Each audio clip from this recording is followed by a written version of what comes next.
There's 5 types of chemical reactions you guys have talked about in the past. The first one on here is double replacement. The second one you'll see makes carbon dioxide and water, so that is a combustion reaction.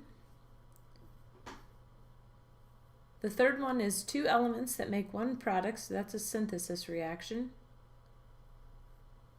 Then we have a single element reacting with a compound, and a single element and a compound being produced, so that's a single replacement reaction. And then the last one, we have one compound splitting up into 2 individual elements, or it could be several different compounds on the other side. That one's called decomposition. And 4 of the 5 of these have something in common. They're all examples of oxidation reduction reactions, or what we're going to talk about today. The only one that's different is double replacement. Reactions where electrons are transferred are called oxidation reduction reactions.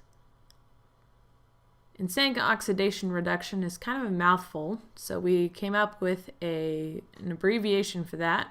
So we're simply going to call these redox reactions. And that's the shorthand you'll see from here on out. We keep track of what electrons are doing by using something called oxidation numbers. And in many cases, the oxidation numbers are the same as a charge in an ion. So these are things you guys have already seen.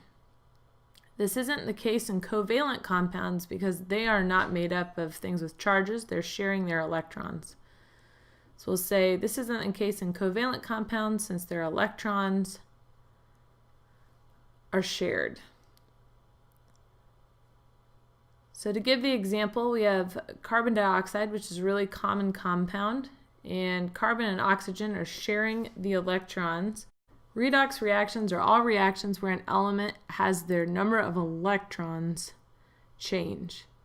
So there are a couple of rules for assigning oxidation numbers. Elements are always 0. So for example, if you have an element like silver, it's 0. Sodium would be 0. Iron would be 0. Anything that has an element's charge is 0. Monoatomic ions are always their charge. So for example, if you had sodium as an ion, his charge would be +1 because he's given one of his electrons away. Zinc would be +2 and so forth. You can just look these up on the periodic table. Oxygen's charge is -2 except in peroxides, which is -1. In covalent compounds, hydrogen is +1. Fluorine is always -1. The sum of the charges for any compound is 0. And for polyatomic ions, they must add up to their charge that they're given. So for example, nitrate is always going to add up to -1. The first thing you're going to do in order to determine the oxidation numbers is split up the compound into as many parts as you have elements. So in this case, the front of the compound will be +1 because it's potassium, and the back of the compound will be -2 because it's oxygen, and those are the most common charges for those 2 elements. So you'll see the front adds up to +1, and the back with 4 oxygens adds up to -8. The whole compound must equal 0, so in order for that to happen, you have to make the manganese have an oxidation number of +7. Tetraphosphorus hexaoxide is covalent, so we're going to split that in half. Oxygen is going to be -2, and when you multiply those 2 and 6 together, they make -12. On the other side, since this has to add up to 0, it's going to be +12. Since there are 4 phosphoruses, each one is going to represent +3. So in this case, you're going to split this between sodium and carbon and oxygen. We're going to start with the sodium, and sodium's charge is always going to be +1. And you have 2 sodiums, so that'll be a total of +2. Oxygen will be -2 because it almost always is. In this case, it's not a peroxide. And -2 times 4 is -8. So in order for this whole compound to add up to 0, which is what we want, carbon has to add up to a total of positive 6, so each individual carbon will be positive 3.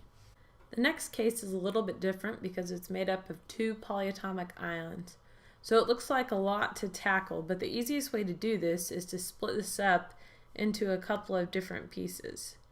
So you're going to split it up into ammonium, which is NH4 with a positive 1 charge, and something called biphosphate, which is not on your periodic table on the back of it, but you could still figure it out just by looking at the formula, and his overall charge is -2.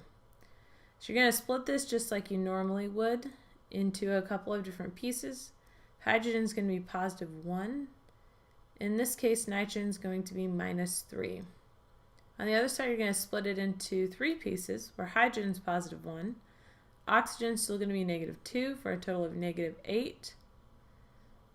And then the whole entire thing has to add up to -2, so that means that the phosphorus then has to be positive 5. So it looks like a lot, but it's really easy once you start to break it up. You can't have oxidation reactions without reduction reactions. The electrons have to have somewhere to go. They don't just disappear. And so part of this process is figuring out where they go in the reaction. Oxidation means you're losing electrons, and therefore in the chemical reaction, if you're losing electrons which are negative, the oxidation number is going to become more positive because you have less negative things. Reduction means you're gaining electrons, which means that you are going to have a more negative charge because you have more negative electrons. Oxidizing agents cause reduction, and reducing agents cause oxidation.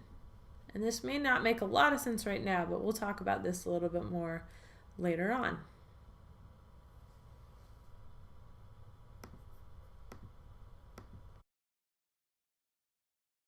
The methanol is split into 3 different parts. Each of the hydrogens is going to be positive 1 for a total of positive 4. Oxygen will be -2. In order for this to work out, carbon will have to be -2 as well. You can go back through and check that out and make sure it's right if you need to. Oxygen 0 because it's an element. The oxygen in water will be -2 and hydrogen will be positive 1. In carbon dioxide, oxygen will be -2 and carbon will be positive 4. So you can see the charges have changed from one side to the other. In order to figure this out, you have to determine which element's number is going up. And so carbon's oxidation number is going from -2 to positive 4, so it's being oxidized. Oxygen's number is going down, so it's going from 0 to -2, so oxygen is being reduced.